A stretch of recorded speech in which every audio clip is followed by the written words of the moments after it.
गुरुग्राम जिले के तीनों विधायकों की बीजेपी ने काट दी टिकट। सोहना, गुरुग्राम और पटौदी के मौजूदा विधायकों की कट गई टिकट।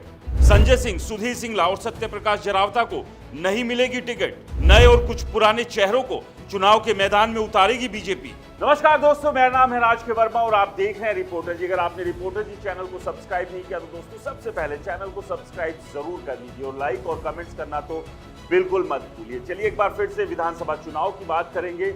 विधानसभा चुनाव को लेकर चिंतन मंथन और तमाम तरह की बैठकें बीजेपी और कांग्रेस के भीतर चल रही है। और ऐसा नहीं है कि जेजेपी, नेलो, बसपा, आम आदमी पार्टी या दूसरे दल शांत बैठे हैं, वो भी अपनी चिंतन मंथन के साथ रणनीति बनाने में जुटे हुए हैं। लेकिन कांग्रेस और बीजेपी का इसलिए हम बार बार जिक्र कर रहे हैं क्योंकि इस बार के हरियाणा के 2024 के विधानसभा चुनाव में अगर सीधी टक्कर कहीं दिख रही है तो वो बीजेपी और कांग्रेस के बीच में दिख रही है। अब ये जो टक्कर है, इस टक्कर के टकराव के बाद जीत किसे मिलती है और किसके हाथ हार लगेगी, ये तो खैर अब 8 अक्टूबर को तय हो जाएगा क्योंकि अब चुनाव की तारीखें भी बदल दी गई है और उसको लेकर भी कई तरह के बयान और बवाल जो है वो सामने आ रहा है।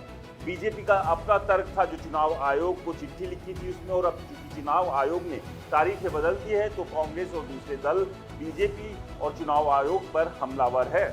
लेकिन उन्होंने साफ कर दिया है कि बीजेपी के इस कदम से चुनाव पर कोई फर्क नहीं पड़ने वाला है, जीत तो कांग्रेस की ही हो रही है। ये दावे लगातार अब नेताओं के द्वारा किए जा रहे हैं। लेकिन इस सब के बीच जो बार बार एक चीज निकल कर आ रही है फिलहाल, वो है कि टिकट को लेकर दोनों ही पार्टियों के भीतर एक अलग ही टेंशन बनी हुई है क्योंकि इन दोनों पार्टियों में टिकट मांगने वालों की एक बड़ी लिस्ट है और ऐसे में दोनों पार्टियों को समझ नहीं आ रहा है कि किसे टिकट दे, किसकी काट दे, या कि जो उम्मीद लगा के कुछ लोग बैठे हैं उनमें से किसके हाथ निराशा या किसके हाथ आशा का जो है वो दिया थमा दे। लेकिन अब देखना ये होगा कि पहली लिस्ट जब इन दोनों पार्टियों की आएगी तो उस लिस्ट में किस किस के नाम होंगे और उन विधानसभा से जो एक बड़ा नंबर है टिकट मांगने वालों का, फिर उनका रुख क्या होगा अगर उन्हें टिकट नहीं मिलती है। क्या वो बगावत करेंगे? क्योंकि लगातार अब नेताओं के द्वारा कुछ इस तरह के बयान भी आ रहे हैं कि अगर उनकी पार्टी ने उन्हें टिकट नहीं दी तो वो निर्दलीय भी चुनाव लड़ सकते हैं या फिर किसी दूसरे दल के साथ साठगांठ करके वहां से भी वो चुनाव के मैदान में उतर सकते हैं। यानी कि जिन्हें टिकट नहीं मिलेगी वो परेशानी इन दोनों पार्टियों के सामने खड़ी कर देंगे। ये बयान भी लगातार सामने आ रहे हैं। खैर, इन बयानों के बीच बस इंतजार है उस पल का जब ये दोनों पार्टी अपनी अपनी टिकटों की लिस्ट जारी करेगी। लेकिन उस सब के बीच गुरुग्राम जिले की बात कर ले। गुरुग्राम जिले में 2019 में बीजेपी ने 4 में से 3 सीटों पर जीत दर्ज की थी, यानी कि 3 इस वक्त मौजूदा विधायक गुरुग्राम जिले में बीजेपी के हैं। तो क्या इन तीनों ही विधायकों को बीजेपी टिकट देने जा रही है या फिर इन तीनों विधायकों की टिकट कट गई है? ये अपने आप में भी एक बड़ा सवाल है क्योंकि अब लगातार जो एक कोशिश प्रयास से वो तेज हो गए हैं। कुछ ने तो बिल्कुल सरेंडर कर दिया है, वहां समझ आ गया कि टिकट अब नहीं मिल रही है तो ऐसे में भागदौड़ करने का कोई फायदा नहीं है। तो अगर इन तीनों ही मौजूदा विधायकों की टिकट कटती है तो वो कौन से नाम हो सकते हैं जिन्हें पार्टी टिकट देकर 2024 के चुनाव के मैदान में उतार सकती है? तो सबसे बड़ा सवाल आज का यही है कि जो जानकारी मिल रही है सूत्रों के हवाले से कि गुरुग्राम जिले की 4 विधानसभा में से 3 जो मौजूदा विधायक है, क्योंकि बादशाहपुर सीट पर निर्दलीय विधायक राकेश कोलताबाद ने 2019 में जीत दर्ज की थी, तो ऐसे में 4 में से 3 विधानसभा पर बीजेपी के विधायक हैं। तो क्या सवाल ये है कि गुरुग्राम जिले से बीजेपी काट देगी तीनों मौजूदा विधायकों के टिकट? जो 3 मौजूदा विधायक है, क्या इन तीनों के बीजेपी इस बार टिकट काटने वाली है? ये अपने आप में सवाल है क्योंकि अब लगातार ये विधायक दिल्ली की तरफ भी दौड़ लगा रहे हैं और सबसे बड़ी बात यही है कि अभी तक किसी को समझ ही नहीं आ रहा है किसको टिकट मिलेगी और किसकी टिकट कट जाएगी। लेकिन चर्चाएं हैं, चर्चाओं का बाजार गर्म है और लगातार इस बाजार से अलग अलग जानकारियां और खबरें निकलकर आ रही है। तो सबसे पहले बात करते हैं गुरुग्राम विधानसभा की। गुरुग्राम विधानसभा से 2019 के चुनाव में बीजेपी से सुधीर सिंगला ने पहली बार चुनाव लड़ा था और यहां से उन्होंने जीत दर्ज की थी। लेकिन अब 2024 के विधानसभा चुनाव में क्या सुधीर सिंगला को ही बीजेपी रिपीट करने जा रही है या फिर सुधीर सिंगला की टिकट को काट दिया गया है। क्योंकि जो जानकारी मिल रही है गुरुग्राम विधानसभा से, सुधीर सिंगला जो कि मौजूदा विधायक है, उन्हें बीजेपी टिकट नहीं दे रही है। खैर, अभी तक आधिकारिक तौर पर कोई भी लिस्ट या जानकारी सामने नहीं आई है, लेकिन ये सूत्रों के हवाले से खबर है।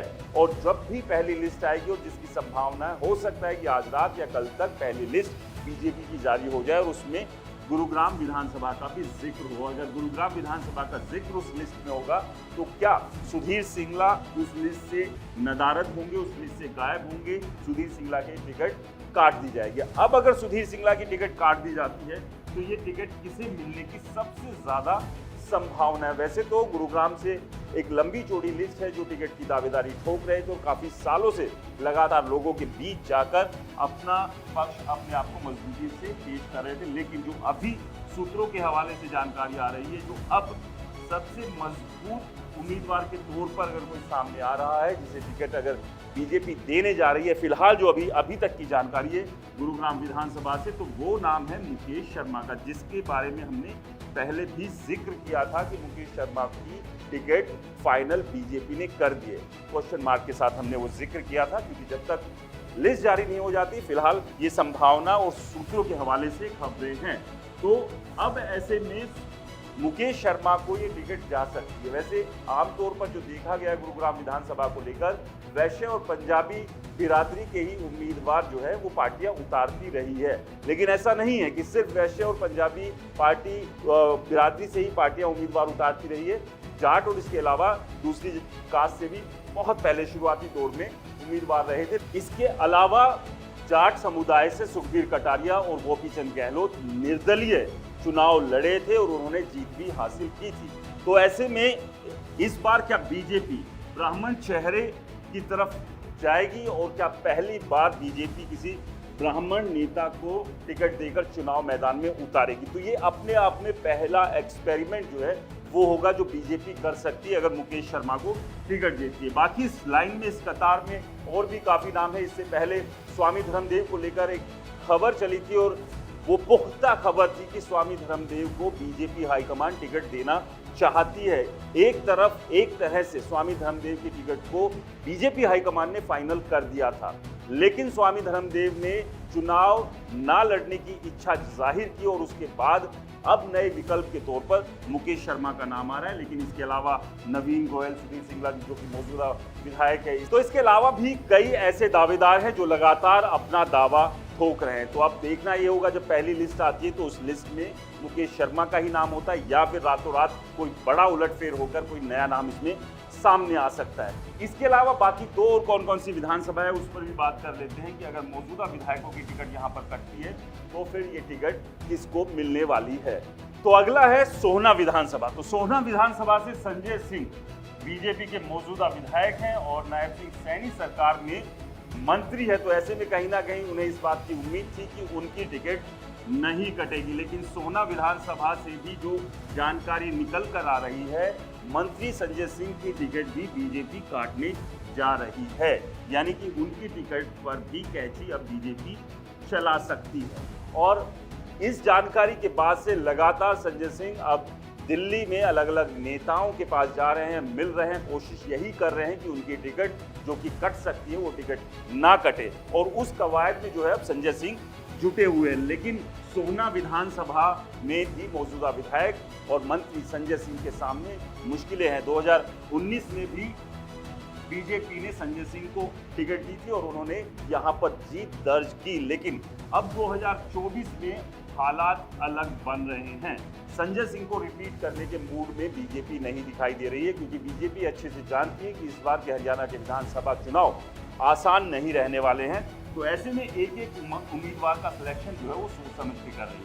तो ऐसे में किससे ये टिकट मिल सकती है, तो वो नाम है तेजपाल तंवर का, जो कि 2014 में चुनाव लड़े थे और बीजेपी की टिकट से ही लड़े थे और सोहना विधानसभा से विधायक बने थे। लेकिन 2019 में तेजपाल तंवर की टिकट कट गई थी। अब 2024 में भी तेजपाल तंवर टिकट की दावेदारी ठोक रहे थे और ऐसे में अब इनकी लॉटरी लग सकती है। 2019 में निराशा इनके हाथ लगी थी, 2014 की जीत के बाद 2019 में टिकट रिपीट नहीं किया था बीजेपी ने और सोहना विधानसभा से, लेकिन अब 2024 में तेजपाल तंवर को अपना उम्मीदवार बीजेपी बना सकती है। इनका नाम लगभग पैनल में जाकर फाइनल की स्थिति में है, लेकिन यहां से भी कई ऐसे दावेदार हैं जो टिकट के लिए दावा ठोक रहे हैं और उनके दावे में भी दम है। तो ऐसे में क्या तेजपाल को लेकर जो खबरें चल रही है उसमें कितना दम है, ये अभी लिस्ट आने के बाद साफ हो जाएगा। लेकिन फिलहाल की जो जानकारी मिल रही है कि संजय सिंह के टिकट काटकर बीजेपी यहां से तेजपाल तंवर को चुनाव के मैदान में उतारने की तैयारी कर रही है। इसके बाद अगली सीट की बात करें जो कि पटौदी विधानसभा है, यहाँ से सत्य प्रकाश जरावता बीजेपी के मौजूदा विधायक हैं और इस बार 2024 में भी वो उम्मीद कर रहे थे कि बीजेपी उन्हें टिकट देगी और एक बार फिर से मौका उन्हें मिलेगा विधायक बनने का। 2019 के विधानसभा चुनाव में पटौदी विधानसभा से सत्य प्रकाश जरावता ने चुनाव लड़ा था और जीत दर्ज की थी, लेकिन अब 2024 के विधानसभा चुनाव में बीजेपी सत्य प्रकाश जरावता की टिकट जो है वो काटने की तैयारी में है। जो अभी सूत्रों से जानकारी मिल रही है कि सत्य प्रकाश जरावता की टिकट भी रिपीट नहीं की जा रही है, इनकी जगह भी किसी नए चेहरे को मैदान में उतारने की तरफ बीजेपी जा रही है और पहली लिस्ट जब जारी होगी तो इनका नाम भी उस लिस्ट में शायद ना हो। अब फिर इनकी जगह कौन हो सकता है, तो इनकी जगह पटौदी से बिमला देवी बीजेपी की उम्मीदवार हो सकती है। राविंदरजीत सिंह की करीबी है और 2014 के विधानसभा चुनाव में बिमला देवी ने जीत दर्ज की थी पटौदी से, लेकिन 2019 में बिमला देवी का टिकट काटकर सत्य प्रकाश जरावता को बीजेपी ने टिकट दे दिया था। राविंदरजीत सिंह के बेहद करीब है और इस बार राविंदरजीत सिंह पटौदी विधानसभा से बिमला देवी के लिए टिकट मांग रहे हैं और जो लगभग अब फाइनल बताई जा रही है कि पटौदी विधानसभा से बीजेपी बिमला देवी को टिकट देकर चुनाव के मैदान में उतार रही है। तो गुरुग्राम जिले की 3 विधानसभा में 2019 में बीजेपी के 3 विधायक बने थे, लेकिन तीनों ही विधायकों को अब बीजेपी रिपीट नहीं कर रही है। इनकी जगह कुछ नए या पुराने चेहरों पर बीजेपी दांव खेल सकती है, ये जानकारी मिल रही है। आपको क्या लगता है, हमें कमेंट्स कर जरूर बताएं। रिपोर्टर जी चैनल को सब्सक्राइब नहीं किया तो दोस्तों चैनल को सब्सक्राइब करना ना भूलें। नमस्कार।